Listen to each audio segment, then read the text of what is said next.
this is Diana. And this is April. And welcome to Mother Freaking Realtors. Today we're going to be going over a newsletter, Love, Title, and Real Estate, brought to us by Mike and Bobby with Chicago Title. And we will be giving you guys an update on our weekend and our open house. Yeah, we're also going to be toasting to a great start of our new year. And while we are going to be going over also some crafts, since Valentine's Day is just around the corner. And, you know, for all moms out there who are looking for a quick, easy, and cheap way to get their kids their little Valentine's handouts, giveaways. Yeah. We have developed a little craft that we saw online that we thought that we can share with you guys. Yep, simple and sweet. Yes. So let's start with real estate. April, will you do the honors? Sure. So we thought it would be a good time to talk about, like we said, love, real estate, and title. Let's say you're single, living the dream. Then you fall in love. You decide to add this person to the title of your property. Unfortunately, you then fall out of love. And then and then you call us to ask how to get this person off the title of your property because you want to sell. Unfortunately, the only way to get that person off the title is to have them sign the deed, or you must take them to court and have the court award the property to you. So another issue that title reps run into is, let's say you get married and going through a divorce, but you want to buy another piece of land, right, or real estate. When you're married, obviously we all know it becomes community property and it turns into 50-50 in what you own. So if you file for a formal separation, that will mitigate the community property issue. But let's say you and your spouse own property together, right? You're going through a divorce proceedings and you are awarded the property in the divorce decree. The divorce decree isn't enough to take your spouse off the title. What they need to do is still sign the deed, which transfers the title to the property solely to you. So kind of like the way that I like to see this is the same thing as a car. So think of a deed as a pink slip.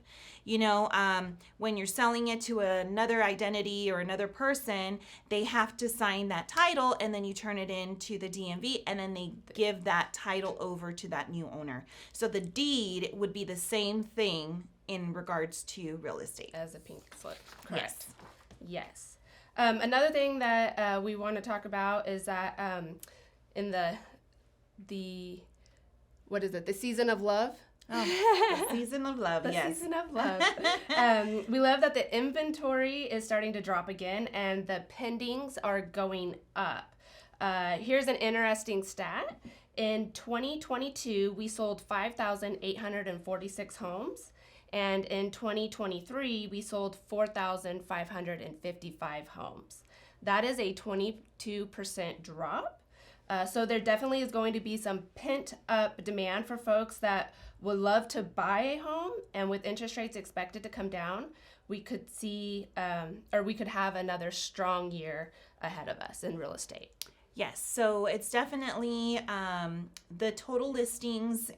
So just to kind of give you a weekly market update for 2023 in the high desert, total listings in December, mid-December, were 911, and in mid-January, we're at 882. So there's been a slight drop, even though the interest rates have started to decrease, which is great for buyers. So, you know, I know I've said this time and time again, just know what you want to buy and put in an offer because sellers are wanting to sell and buyers that are out there are really wanting to buy. So this is like, you know, what you want as a seller. They're not going to be someone who's just going to give you an offer just because it's a maybe, you know, so they're really wanting to buy that property. Average days on market. I always say this is a good statistic to know if you're thinking about possibly selling now, but let's say you want to like leave in 2 to 3 months, then, you know that the average days on market is anywhere between, in mid-December was 46 and it's now dropped to 43. So around the 40-day range, mid 40s. So know that it's going to take you about a month and a half to sell that house. So meanwhile, you want to contact your local realtor or us, and anything that you need to get ready so that you can put the house on the market. And we can show you the best way how to list your market and doing small little adjustments throughout your home to get the best buck. So that you can market it, and we can show it for you and, get top dollar for it. So and get it sold within that 40-day range. Yes. So hopefully a lot sooner than Yeah. that. I mean, we've been to open houses and chiming into our open houses and giving you an update on how Yes. it went. We have seen an increase in flow. We have seen a lot of interested buyers in these properties. Very eager too. Yes. They're coming out. Last year we Yeah. would sit at open houses and be lucky to have 1 or 2 families come. We've done 3 in the last couple of weeks, and I think in total we've probably talked to about 20 families. So Yeah. that just shows that people are getting back out there, and it is picking up on from a buyer's standpoint. So again, when those interest rates start coming down, they're just going to keep flooding, and it's going to look up for us. Yeah, so right now it's kind of, you have the pick of the litter if you Yes. are jumping ahead of the game, right? So just keep that in mind. As far as what we see, there's a lot of activity with the few listings that are out there. So that's only going to drive sellers to sell more, and then buyers to buy more. But then it's going to be, everybody trying to join in at once. So try to beat that and try to get ahead of the game so that you can get either more money for your property, or you can, as a buyer, you can ask for concessions, things like that. So there's just so many possibilities right now. To do it now before it's like leaving work early so you beat traffic. It's kind of the same thing. Exactly. Yeah, good way to put it. All right, guys. Well, now transitioning into mother freaking real time. Yes. So, like I said, we are going to be going over a craft. And so, I want to just say toast to our viewers for joining us again in our video. Yes, and not live. Not live. And hearing what we have to say, and taking the time to just see what's going on. Yeah. So on to a new year, Yes. and to a new Mother Freaking Realtors episodes. Yes. And the season cheers. of love Yes. of real estate. All right. So meanwhile, would you like to demonstrate what the craft looks like? Yes. So this is what we found. Super cute and super easy. They're just little heart pouches that you can put your little Valentine card in, and a couple pieces of candy, and fairly easy to make. transfer. Yeah. Yeah. Yep.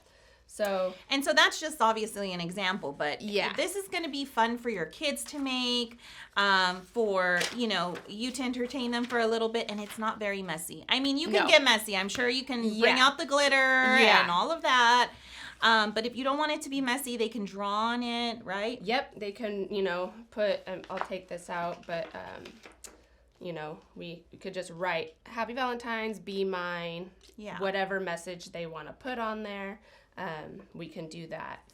Do you So, wanna hand me some? yeah, so Yep. I'm going to give Diana So one. what we did is we cut out 2 perfect circles, not so perfect. Yeah. We just got a container, right? Mm-hmm. And drew out 2 circles, and then you just cut them, right? Obviously. And what else? And then we're going to fold each circle right in half. So it would look something like that. And do that for both of them. And then once you have them, you want the crease to kind of go up and down. And then you're going to take your glue stick, and you're just going to apply the glue right at the bottom. I know this is purple you're glue gonna on line 'em purple up paper, so I don't like know if you can see that. 2 tacos. Right there, Like yep. this, you put them together here. And that's how you glue it, right? Yep, and then you're gonna do that. Make sure you put the open side in, and then I don't know if that's a good view. Sorry, I think I was out of camera. I know, it was like Sorry, a little I'm sorry. closer. I'm sorry. I'm new at this. And then there's how the pouch will come out, and then just to kind of fine tune it. You just take the scissors and round off your edges there to make that heart more heart-like. So just like that. Now the glue needs to dry before we can stuff it, but Oopsie. that's it. And then like we said, if you wanted to go and put some sort of message on there, you could. So Just like that. off the edges. Yep. Diana's is a little better. I think I put mine too close together. So you can have a condensed form or not. Yeah. And I would say, like, maybe get these prepared for the kids in advance. And then as they're handing them out, putting the candies in, you know, because obviously I think it would be kind of hard to do them as, right? As, like, your Little goodie bag. Yeah, to send them that way. Yeah, So. But yeah, we thought that was a fun, easy little craft that you can do, and very cost effective as well. So it could be something like that. And then obviously as they're walking around, you're going to grab their little chocolates and then they're just going to drop them in there. And their little card if they wanted to And then put a little card in there. And just say Happy Valentine's Day. Thank you. All right, guys. Well, it's been very fun, and I hope that you enjoyed our show. And don't forget to like, share, and subscribe on our YouTube channel. Yeah, and thanks for watching Mother Freaking Freaking Realtors.